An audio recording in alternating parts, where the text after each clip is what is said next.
Good morning. It's 8 a.m. local time and you're watching World News. I'm your host, Klaudia Czerwińska.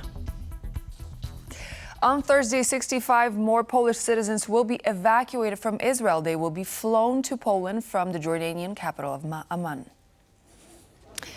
On Wednesday, the first 130 Poles returned home amid the exchange of fire between Israel and Iran. The group was first escorted to Egypt and later flown to Poland. 24 citizens of other European countries, Austria, France, Germany, and Ukraine, were also on the flight. The Polish authorities have organized 2 evacuating convoys for their citizens who were in Israel as tourists or on the short-term stays and were stuck in the country amid the latest escalation. Poland has also evacuated its non-essential diplomatic staff from Tehran. 13 Polish citizens left Iran on Wednesday for Azerbaijan to be flown to Poland, according to the Polish Foreign Ministry. While Poland is sending a second plane to evacuated citizens from Israel, the first German evacuees have landed in Frankfurt. The arrivals said they had to spend their last night in Israel in bunkers. While some left partially safe, others expressed fear for people who remain in the country. The first siren was when we were still in the car, and then you get quite scared, and then you see the pictures. In the bunker you usually have reception and can see the images where other impacts are. But I think the worst thing was the constant feeling of fear, and you always had to keep an eye on the bunker or a shelter, no matter where you were. It's not good. We spent every night in the bunker. There's an air raid alarm at 1 in the morning, at 3 in the morning, at 5 in the morning. You have to go into the bunker. Either you have one in your flat or you have to run out, and of course you're scared. These rockets, even if you're in the bunker and the rocket hits the bunker, people die and you're constantly looking at your phone to see if there's an alarm or not. We've made it out now, but my family is still in Israel and I won't be able to sleep here either because I'm worried about them. I think what I won't forget is this feeling that you somehow have sunshine during the day and somehow the beautiful Israel in front of your nose, and you're drinking a coffee and you know that somehow in the evening it's going to start. There's an alarm and somehow you're really afraid for your life, which I don't think you know at all as a person living in Germany. Israel and Iran continue trading missile strikes for the 7th day in a row. Overnight, residents of Arak and Khondab were told by Israeli forces to flee or their lives will be at risk.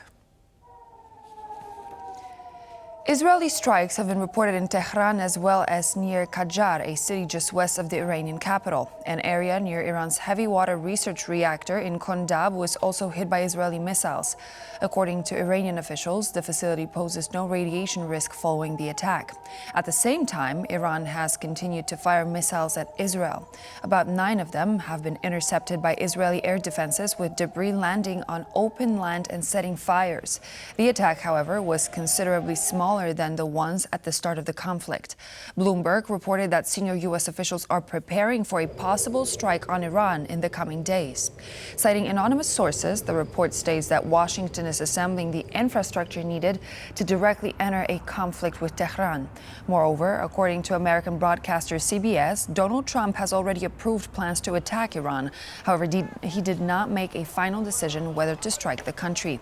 As stated by a senior source in U.S. intelligence, Trump is considering a U.S. strike on Fordo, an underground uranium enrichment facility.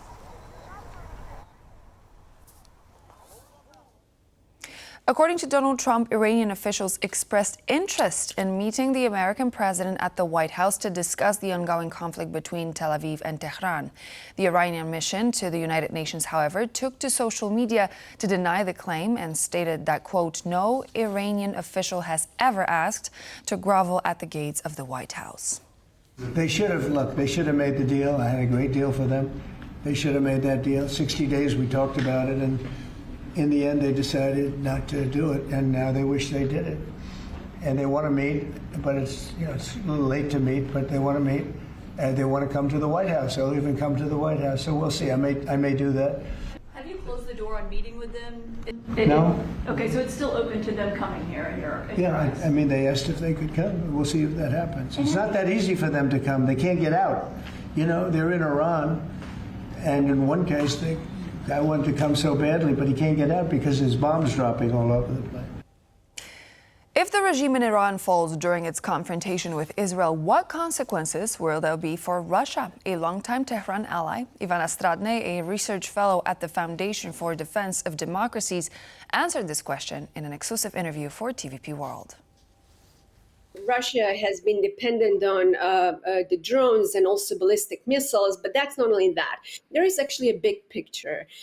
Given, how Russia and Iran have been cooperating, the weak Iran means the weak Russia. And that tells you all you need to know, that actually Putin then, would think twice. But my concern, because before things get better, things might actually get worse. And we saw what happened just 2 days ago when Putin used a horrendous attack on civilians in Ukraine. So he's now testing the West and making sure that the West does not respond, and basically to make sure that what's happening in Iran, that he can use that as a bargaining chip. So we have to be very much aware of Putin's games. Speaking from the sidelines of the St. Petersburg Economic Forum, Vladimir Putin made several comments about the war in Ukraine and NATO. Among the subjects raised by the Russian president was a possible meeting with Volodymyr Zelenskyy, German Taurus missiles, and NATO's rise in defense spending. Putin said he is ready to meet with Ukrainian President Volodymyr Zelenskyy if Kyiv and its Western allies are willing to continue negotiations. The Russian president went on to say the meeting would only take place in the final phase of negotiations. At the same time, Putin reiterated his claim that the Ukrainian president lost legitimacy when his term ended last year. Putin also said that Germany would be directly involved in the war if it supplied Taurus missiles to Kyiv. At the same time, the Russian president claimed the missiles would not stop the Russian advance along the entire front line. On top of that, Putin mentioned NATO's rearmament plans, which he described as lies spread by Western politicians to fool taxpayers into spending more on defense. At the same time, the Russian leader claimed that Moscow posed no threat to NATO and does not regard West's rearmament as a threat to the Russian Federation. Thank you very much. The Czech Republic's ruling coalition has weathered a no-confidence vote that had been put forth by the opposition in the wake of a Bitcoin scandal that prompted the Justice Minister's resignation at the end of May. The motion fell flat as a mere 94 MPs backed the vote, with 101 needed to dissolve the government. With the vote, the opposition aimed to capitalize on the recent scandal ahead of the parliamentary elections in October. Last month, the government led by center-right politician Petr Fiala had its foundations shaken after the Justice Ministry accepted a €40 million Bitcoin donation from a convicted drug trafficker, stoking suspicions of money laundering. This led to the country's Justice Minister, Pavel Blažek, tendering his resignation, which was welcomed by the Prime Minister.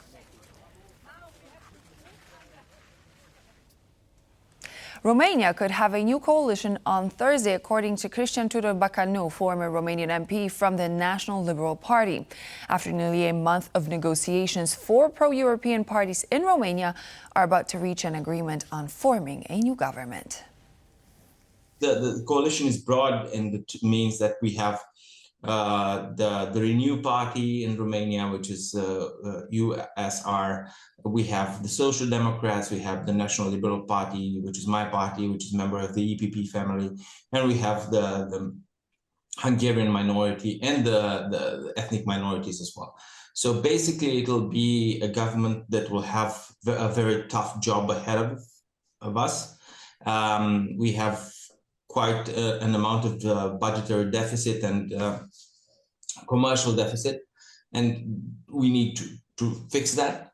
And for that, you need a broad coalition. The election of the new president basically unified the views of the parties. Of course, there are differences, and for example, from the Social Democrats are very, very tough negotiators. It's good that we have this coalition, and I think that it wouldn't be possible without the new president. A new poll shows Viktor Orbán could lose power in Hungary. The country's main opposition party, TISA, has a 15-point lead over Prime Minister Orbán's Fidesz. The gap between the parties is widening ahead of the next year's parliamentary election. The center-right TISA party, led by Peter Magyar, poses the biggest political challenge to nationalist Viktor Orban's 15-year rule as his government faces economic difficulties. Inflation in Hungary was among the highest in the European Union, peaking at 5.7% in January and February, according to Eurostat. The threat of steep US tariffs on EU imports also looms large over Hungary's recovery prospects. Magyar's party, which was only launched last year, has the support of 51% of voters who say they have decided whom to back, while 36% say they would vote for Fidesz, according to a survey by pollster Median published on Wednesday by local news weekly HVG. A majority of those polled say they expected TISA to win the next parliamentary election scheduled for April 2026. And we continue on the subject of Hungary. A report card into Hungary's rule of law violations will be released within weeks. The EU's Justice Commissioner, Michael McGrath, said that on top of this, the bloc's top court will also publish its decision on Budapest's controversial ban of LGBTQ+ events soon. But will this change the behavior of one of European Union's most rebellious actors? Our EU correspondent Angela Skujins has the details. The behaviour of Hungary, one of the EU's most notorious black sheeps, will have its rule of law behaviour analysed and published in an annual report on July the 8th. Now, all of the 27 EU member states will have their own reports of this kind handed down by the European Commission. We don't know what is exactly going to be in this 2025 iteration, but we can expect it to be dominated by headlines such as Budapest's ban on LGBTIQ+ pride events, as well as potential transparency bill, which would clamp down on foreign media as well as dissenting voices. The European Commissioner for Justice, Michael McGrath, told MEPs in Strasbourg on Wednesday what could be in this report and why this pride ban in particular is so controversial. The right to peaceful assembly is enshrined in the Charter and is a core element of our democracies. Our union is founded on freedom and equality. Everyone should be able to be who they are, to live freely and love whom they choose.